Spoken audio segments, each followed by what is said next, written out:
আসসালামু আলাইকুম everyone, welcome to Yasmin simple life. আশা করি আল্লাহর রহমতে আপনারা সব ভালো আছেন। আলহামদুলিল্লাহ, আমরাও ভালো আছি। তো নতুন আর একটা ব্লগ আপনার লগে শেয়ার করার লাগে এলাম। আশা করি আমার আজকের ব্লগটাও আপনারা ভালো লাগবে। তো দিনের শুরুতেও আর কি আজকের শুরুটা একটু ডিফারেন্টভাবে হয়েছে। যেমন উঠতে লেটে ঠিক উঠছি 10টা আর ওঠার পরে আর কি করতে কি একটু বাড়াইয়া গেছিলাম একটু আটার উদ্দেশ্যে। তো 1 আওয়ার 8টা এসে আর কি। তো শুরুতেও দেখতে পারছেন পার্কর ভিডিও। তো আমার ঘর থেকে 10 মিনিটের ডিস্টেন্সে আর কি বড় একটা পার্ক আছে, যেটা ইউকে যারা তখন তারা জানেন হয়তো, ভিক্টোরিয়া পার্ক। তো অনেক অনেক বড় একটা পার্ক। যেমন এই একটা পার্কও সারা 2-3 ঘন্টা আমার কাছে লাগে, দেখে শেষ করা যাইতো না, এর থেকে আরও বেশি টাইমও লাগতে পারে।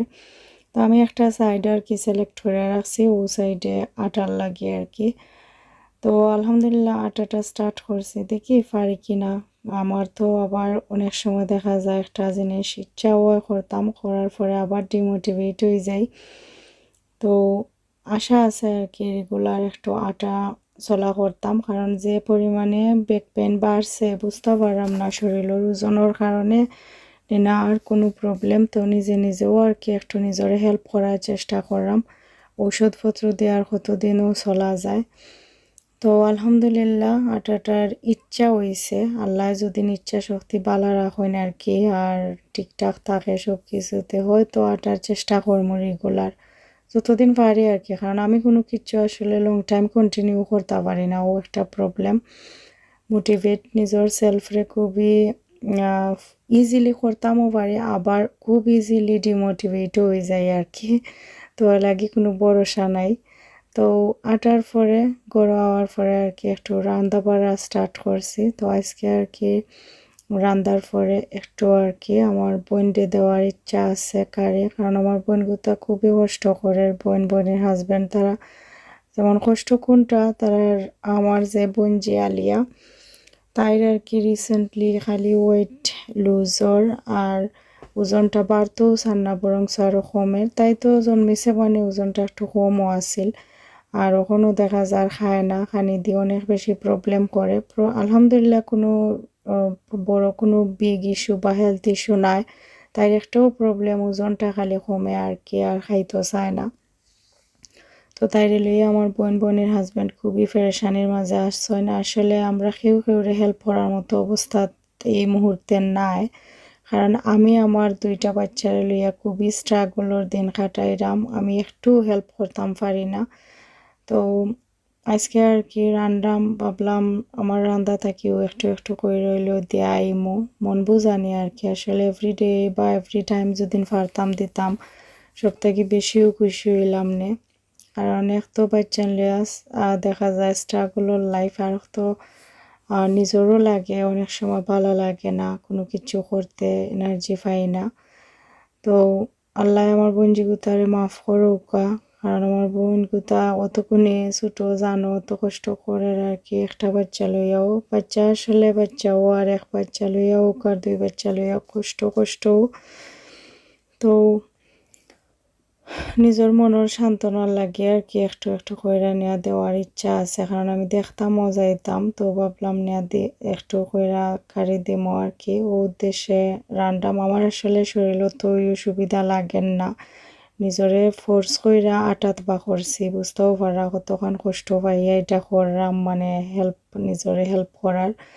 তো কোমরের বেদনা অতিরিক্ত পরিমাণ বাড়াইল, তো এ লাগে আর কি আটার চেষ্টা কইরা দেখি কোনো হেল্প হয়নি। আর একটা কারি দিয়েও হয়তো আজকে রাইন্দা আমি আমার লাগি চালাইলাম না, কিন্তু যেহেতু মনে বুঝেন না, আমার পয়েন্টে দিতাম মনে স্যার, তো আর কি ভাবলাম তো একটু বলাই রান্দিলাই, তো একুশিল্লাই আর কি দিতাম ফার্মো। তো তারপরে আমি কিছু কাপড় অর্ডার করছিলাম আমার খুব আলিশান লাগে, শর্ট প্যান্ট টাইপর আর কি, কিছু শর্ট প্যান্ট, এরপরে কিছু টুকিটাকি জিনিস আর কি। সামার আইলেও দেখা যায় সামারের কালেকশন অলরেডি রাখা লাগে বাচ্চিন্তর লাগি, উইন্টারও একবার সামারও একবার। এরপরে তো দেখা যায় মাঝে মাঝে কাপড় এভরি 2-3 মান্থ বাদে বাদেও শর্ট হয়, অনেক সময় নিজের ভালো লাগা থাকিও করা হয়। তো কেন আমি জর্জো কিছু কাপড় অর্ডার করছিলাম, তারপরে আমার ইসমাইলের লাগি স্কুল ইউনিফর্ম শার্ট আর কি। এখানে জানে পাচ্ছেন তোর স্কুলের সাদা শার্ট ইউনিফর্ম রাখে আমি জানি না, আর একটু ভিন্ন কোনো কালার বা ডিপ কোনো কালার হইলে আসলে বেস্ট হইল না। 1 মাস 2 মাস যায় না সাদা শার্ট হলো তো বাজে বা বিশ্রী হয় আর কি। তো দেখা যায় কয়েকদিন পর পর চেঞ্জ করা লাগে। আর এখানেও আমি একটা জুতা আর কি অর্ডার করছিলাম আলিশার লাগে। জুতাটা আনফর্চুনেটলি ছোট হয়ে গিয়েছে, তো কিছু করার নাই, আসলে একটা করে কোনো কিছু করার নাই। তো ওরকম ওরা কি দিছি। আর কিছু শর্ট প্যান্টও অর্ডার করছিলাম।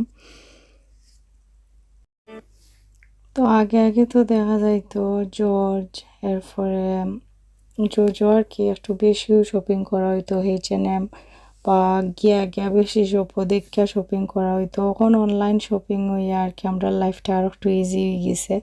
এখন আর গিয়া দেখা কিচ্ছু করা লাগে না, করে বইয়া বইয়াও সব শপিং হয়। আর যদি আর কি অনলাইন শপিংটা বা কোনো লাখান থাকতো না আর কি, আমার লাখানি অনেক মানুষ আছেন যারা আর কি না খুবই স্ট্রাগলফুল হইল গিয়া বাইরে একটা শপিং করা। কখন লাগে আর আসলে বাইরে গিয়া এনার্জিও পাই না, আর বাইরে গিয়া একটা গইরা শপিং করা আঙ্গে যায় না, জানি না কিলা জানি একটা বিরক্ত বিরক্ত লাগে। কারণ ঘর বইয়া বইয়া অর্ডার কইরা পাইয়া আর কি সুবিধা একটু খাওয়া যায়, অলস টাইপের হয়ে গেছি। আর দেখা যায় বাইরে গেলে আমার খুবই তাড়াহুড়া লাগে, জানে কত সময় আমি ঘরে যাইতাম ব্যাগ, আর আগে হাঁটতেও কত ভালো লাগতো, আইটা শপিং করা হইতো। তো মানুষ অভ্যাসের দাস, যেরকম নিজরে তুমি তৈরি করবা ওরকম বডিটা তৈরি হয়ে যায়। আর এই সুবিধা বাড়া ওই আর কি ওখানে একটু লসের মাঝেও আছি, লাভ লস দুইটার মাঝামাঝি আছি। যেমন লাভটা হইলো গিয়া বাইরে যাওয়া লাগে না, গরু বইয়া ঠান্ডা এনি টাইম শপিং করা যায়। আর লসটা হইলো গিয়া ইটাও তো আরামর লাইফের কারণে আর কি, যেন ওজনও লইয়া বড় বেশি কষ্টর মাঝে আছি। বাইরে যে কোনো কারণে যাওয়া মাস্ট যদি লাগতো হয়তো যাইলাম মনে কোনো না কোনো ফাঁকে দিয়ে। আর এর ফলে আর কি আটা আটা বেশি হইল নে, ওজনটা একটু কন্ট্রোলে থাকলো নে, বাতাস খাইয়েও লাগে ওজন বাড়ি যায়, কয় যেন যাইতাম ওজন লইয়া বড় মুশকিলও আছে। কত মানুষ আছেন মাশাল্লাহ, দেখা তারারে খুবই ভালো লাগে, জানে তারা খাইলেও আলহামদুলিল্লাহ তারার মেটাবলিজম খুবই ভালো। আইতা কেমনে দি যায় যায় না, যেনে শরীরটা ফিটফাট থাকে। আর আমার লাগানি অনেক মানুষ আছেন যারা কিনা বাতাস খাইলেও স্বাস্থ্য হয়, আর দেখে অনেকের ধারণা থাকে যেনে না জানি এরা কতখানি খায়। আসলে খাওয়া কেউ বেশি খাইয়াও স্বাস্থ্য হয় না, কেউ তুরা খাইয়াও হয়ে যায়। এটা অল অ্যাবাউট হইল গিয়া আর মেটাবলিজমের প্রবলেম। যার মেটাবলিজম যত বালা তার ডাইজেস্টিং ক্ষমতাটা তত বালা, তো গ্যার বডির মানে সাইড এফেক্টও চিন্তা কম থাকে আর কি। তো আর কি আমি আমার বোনের ঘরে গিয়া দিয়ে আইছি, আর কোনো রেকর্ড করছি না আর কি। তো ঘরে আওয়ার পরে কুকারটা ওরকম রাখেও গেছিলাম ময়লা আছিল কুকারও, তো একটু ঠান্ডা হওয়া তো লাগেও। তো আমি আওয়ার পরে আর কি খাওয়া দাওয়া করছি নিজে কইরা, এখন আর কি কুকারটা ক্লিন করলাম। তো সবে আমার বঞ্জি লাগি দোয়া করবা, আল্লাহ যেন আমার বঞ্জিরে ঠিকঠাক কইরা দেন আর কি। খুবই কষ্ট করে আমার বইনে আর কি, আর বইনের হাজবেন্ডে করা। তো আল্লাহ তাইরে যত জলদি সুস্থ করবা তো শান্তি আর কি। একটা বাচ্চাও সুস্থ হইলে যেন মা বাবার কত কষ্ট, এটা আমরা যারা কম বেশি মা বাপ হয়েছি সাফার করলাম সবরও ধারণা আছে। যারা কিনা রেগুলার প্রবলেম নাই বেমারর, তারপরেও একটু বেমার পড়লেও বাচ্চান দেখা যায় মা বাবার অবস্থা কাহিল হয়ে যায়। তো দোয়া করবার সবে। আর কুকারটা ক্লিন করলাম আর কি। কুকারের আমার এভরিডে রান্নার পরে কুকার ক্লিন না করা পর্যন্ত দেখা যায় জানো শান্তি পাই না। তো তারপরে বিকালের দিকে আর কি একটু দুজনে মিললাম টিভি দেখাতে আসলাম, আর একটু আমার হাজব্যান্ডের ইচ্ছা করে কিতা খাইতা কিতা না খালি একটু মাতামাতি করা। পরে ভাবলাম যেন সন্দেশ আর একটু সমোসা বানাইয়া দিই, তাই দুজনেও গফ করে খাওয়া হইব। আমি যদিও একটু কম খাওয়ার চেষ্টা করবো আর কি। তো এটা সন্দেশ আসলে ঈদের সময় বানানি যেতে হয়েছিল, এটা ডিপ ফ্রিজও আছিল আর কি। তো যেটা তার লেফট ওভার রয়েছে ওরকমও স্ন্যাকর টাইমও আস্তে আস্তে খাইয়া শেষ করা হয়ে যাব। খুবই অল্প করে বানাইছিলাম, খাওয়াও হয়েছে খুব অল্প। তো আর কি, তো আশা করি আমার আজকের ভিডিওটা আপনারা ভালো লাগছে। আর আমি আপনারা সবার লাগি দোয়া করি, আপনারাও প্লিজ আমার ফ্যামিলির লাগি দোয়া করবা। আর সবরে আল্লাহ সুস্থ রাখুক, পালা রাখুক, সুখী রাখুক। আল্লাহর কাছে সব সময় ও দোয়া করে আর কি। তো দেখা হইব আপনার লগে নেক্সট ভিডিওত। আপনারা সব ভালো থাকবা। আসসালামু আলাইকুম, আল্লাহ হাফেজ।